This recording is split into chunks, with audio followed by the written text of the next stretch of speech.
The law of attraction manages all vibrational frequencies. It's the reason that when you tune your radio dial to a certain station, you hear what that station is broadcasting, because the broadcast frequency and the receiving frequency of your receiver are set at the same place. So you're that way with everything in the universe. Every person, every thought, every idea, every aspect of everything has a frequency. And when you focus into being and add emphasis to, sort of solidify a frequency. And when you do that, things that match that frequency then show up in your experience. It's the law of attraction. There's no law of assertion. No one can assert into your experience. But sometimes you think they are, because you're giving them and what they think your attention. But it's your attention to them that is the attracting factor. They're not asserting anything into your experience. So when you finally get that, then you might want to start practicing what you're offering vibrationally. Recently, Esther got something from someone that she didn't really want to get from that person. And she didn't expect to get it from that person because she thought she had trained that person to be different than that. So when she got that from that person, it shook her up, because made her realize that years and years of training had done nothing. Sort of a feeling of futility. And then as she was in bed that night, she was thinking about it, and she wasn't really blameful toward that person as much as she was unhappy about how things had been going. And then a very clear thought in response to her finally very clear question came into her mind. And the thought was, hold the phone, wait a minute. There is no law of assertions. It's all attraction. So that means that person didn't assert anything into my experience. I attracted it. Oh, crap. That again. Hey, Abraham, I'm getting pretty tired of being responsible for each and everything that happens to me. And can't somebody else take responsibility for anything? Well, maybe they can, but it's not up to you to demand it, and every time you try, you get out of whack. So Esther concluded, after thrashing about for a few hours in the night, if there really is only attraction, then I did attract this. And then she realized that she was trying to control with her words while she was attracting something different. In other words, if I'm getting this, I must be expecting it. I must be expecting that.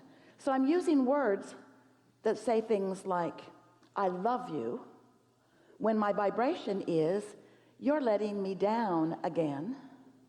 But Abraham, what if somebody really is letting you down?